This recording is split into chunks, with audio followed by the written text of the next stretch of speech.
Now this is a horrifying story, and the confession at the end of the story is very horrifying. Now these two hunters was hunting this following day, and then they seen a boot sticking up out the mud. Inside of the boot was a human leg bone. Now these two hunters, they are police officers. They know how to investigate really good. They knew not to mess with the crime scene, so they marked it off in the area that they was at, and they left. Then that's when all the investigators came in. They carefully lifted up. They noticed there was women clothing all over the boot, so they searched around just to see if they can find any more evidence, and they found this bullet on the ground. They knew it was a homicide because during the autopsy they noticed she died from 3 gunshot wounds. Then they found this hospital bandage. This is for to wrap around your head. They knew that she was blindfolded before she ended up dying. What the hell done happened? Cause light. I don't know, it seemed like it's just off of like a horror movie. This is the type of vibe this giving me, but let's just keep going. They eventually find out who this body belonged to. This girl named Sherry. She was this exotic dancer. She's been missing for 10 months. But her friend said before she went missing, she said she was gonna go to this professional photographer and take these pictures with them. Or him, or her, we don't know, but a professional photographer. So what they decide to do is put the picture and everything on the media just to see if anyone would know any information. But then that's when investigators started to know something very, very strange. More women died in this same area. One of the girls was so badly decomposed, nobody could tell who she was. So these investigators will go around and ask people that hunt around this area. Big hunt area, it's in Alaska.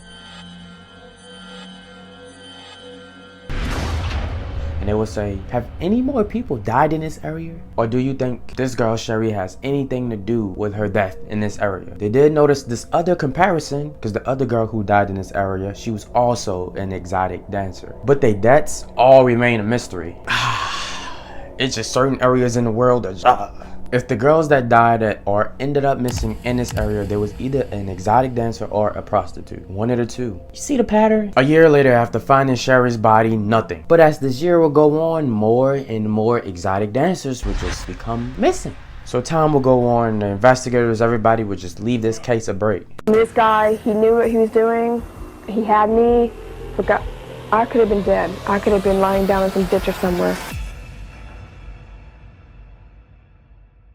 Now in the same area, a man was driving his truck and he see this girl run out the woods screaming with her hands up. She was begging him for help. It was a lot of things this guy noticed in his truck as she was running up. No pants. She had a handcuff around her hand, her wrist, around probably her late teens, 18, 19. This is basically the example of how everything looked in this exact moment, which is crazy. And then when she gets closer and closer to the car, she just opened the door and let herself in. She don't really want to be there at all, obviously. She got in the car though, and he noticing she's ducking down like this to make sure whatever she's running from don't see her. So he's looking around, but he decides, what? Let me not wait. Let me just leave, because I don't want to sit here and wait to see what she's running from. She said, look, please don't ask any questions right now. Just drop me off to this motel. This motel is where she's spending the night. They get to the motel. She gets there, call the cops. The cop arrived to this motel. Goes to her door, knocks on her door. She opens up the door. She said, I'm Cindy, I'm 17, and it's something that I have to tell you officers. Now, the officers knew at this moment that this girl actually been through some stuff. Got the key, unhandcuffed her, because the handcuff was on her wrist the whole entire time, of course. And she told her story about what happened the following night. All of this tragic stuff happened, and it's very horrifying and disturbing. So if you're still here, buckle up.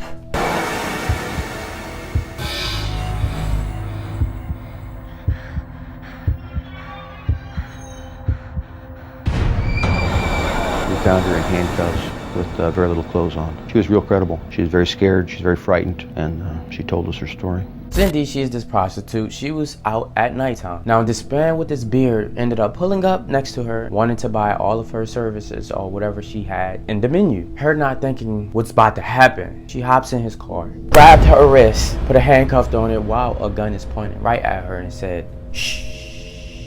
Be quiet. Drove her to this house. They went inside of the house. The house is kind of dark. Brought her inside of the basement. Now while she was in this basement, her eyes went big because of what she saw.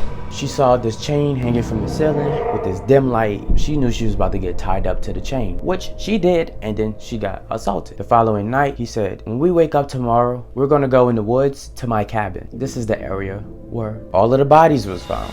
Before he walked out, he made sure to leave with this important message. You make any noise, you try to escape, I'ma have to murder you. Now what's about to happen next to you, it might seem unharming, but it's very, very harming. So next following day, he unties her from the chain, then he shows her around the house. All of the trophies he won from hunting, his face clearly getting shown, telling her all about his life, what he do on a daily basis, where he hunt at, everything. The reason why this is very alarming is because Cindy in her head is like, oh my gosh, he don't care what he shows me, including his face, because he's about to kill me. Why else would he give her all of this information about himself? It wouldn't make sense. Wouldn't murder her. They finally leave. He takes her to his plane. This guy drives his own plane. Before she gets inside, she noticed he was loading gun after gun after gun. She says to herself, if I don't escape before this plane take off, I know I'm done for. So the minute he turns his back, she had a split second, literally, to get away. It's like God, her savior, was there for her. She runs, but the guy is right behind her, chasing her, telling her things basically, you know, if I catch you, it's all over. So that's when she just keep running, and she see these woods. She runs right in the woods,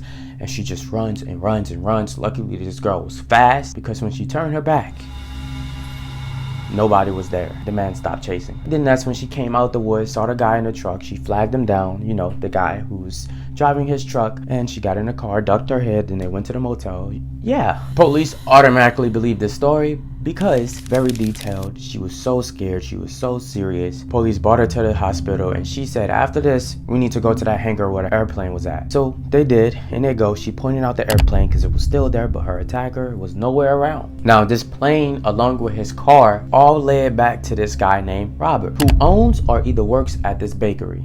Look at that face, just look at it. You would never tell until you could tell when somebody is so sick. What I mean by that? Well, he looks like an innocent guy, but I do so much crime cases, like I always say, I can just see it in his eyes. But back to the story. So the police ended up going to this guy's house, and then they go inside his house because Robert let them in, and then the cops immediately noticed something. Every description of the house that Sydney was saying about the trophies, him going hunting, it was all in the house. So the same day that all of this happened to Sydney, they said, what was you doing that night? He said, I was with my two friends. They asked him, can I check around your house? He said, yeah. They could not find nothing that happened to Sydney in that house, so he was cleared. But they decided to go to those two friends independently and ask them, were you with Robert that day, you know, whatever happened to Sydney? Both of them independently said Robert was with us. So for now, this guy was cleared. It looked like he was telling the truth. They asked Sydney to take this lie detector test just to see if Sydney was telling the truth the whole time. She said no. What the hell is going on? I'm confused.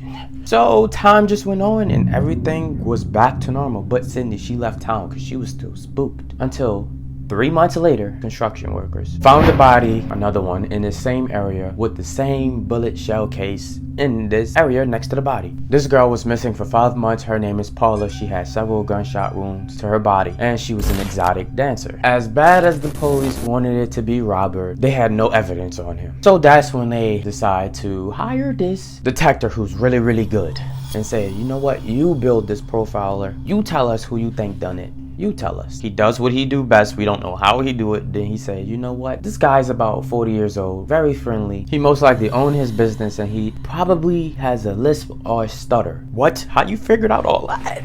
I'm sure I was in the car with a serial killer.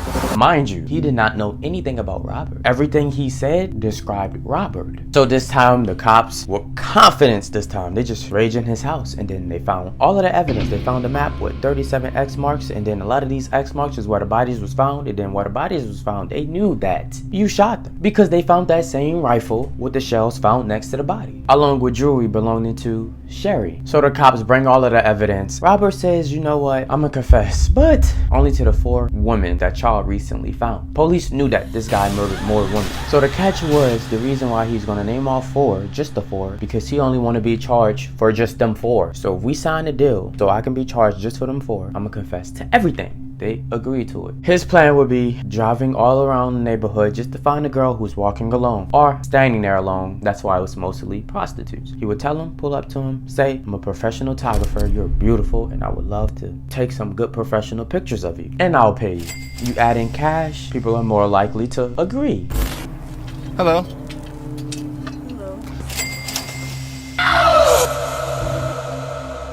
So he would tell all of these girls, meet me at this local restaurant the next day. Playing his cards very smart. Public restaurant. He's thinking ahead. He's really playing chess at this point. So the girls, you know, they were to meet him at this public restaurant. He would hide and wait just to see if there was alone. He noticed there was alone, so he would tell them, get in my car. We're not gonna eat at this restaurant. These girls just trusting him. Will get in the car. Little do they know there's a handcuff attached to the door and another handcuff open, ready for one of the girls to get in so he can latch it onto their arm. How he would do this is when they get in the car, he would act like he's putting on the seatbelt, their seatbelt, and attach the handcuff to their arm and then point the gun at them and tell them, shh, be quiet. He said he done this so many times. The handcuff and the pistol, it was just muscle memory. You know how much times you have to do this to females for this to become muscle memory?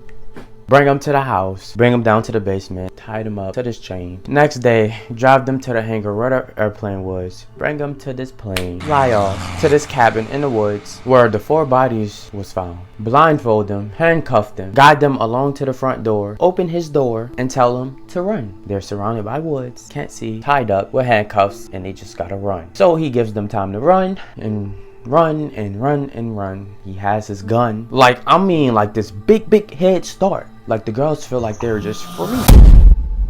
But the cabin is surrounded by woods and nothing but water. That's why he flew, because you only need a boat or a plane to get back to land in the neighborhood. So the girls were stuck running in this big wooded area, thinking that they're free. They're not. So once time passed, give them this chance of hope that they think they have, he goes and look for them. He's playing a game with them and he will stalk them. But sometimes with certain victims, he had to spend hours and days looking for them. Couldn't find them. And then when he find them, sometimes he'll come up, sneak up by them and wound them because he had a knife. But he didn't murder them yet. The reason why he would do these wounds is because now the girls has blood trail, so he could follow them wherever he want. It don't no longer have to take hours or days for him to find the girls. And he would basically wait till they can't run anymore, and when they can't run anymore, come up to him, point the rifle at them and shoot them dead. Remove their clothes, bottom half, bury them. To end it all off, those 37 X's on the map, police immediately believed that those are all the 37 people he murdered. They only found 17, they couldn't find the rest. He didn't want to confirm or confess that if it was more than 37 or 37. In 2014, he died, so he took his secrets to the grave with him. Damn. That was a crazy story, I can't lie. Wow. Y'all, it's getting close to that time of the year. Y'all know what time of the year it is. Oh, by the way, shout out to everybody that sent me pictures of them having their snacks. Oh, and this girl made this edit about me.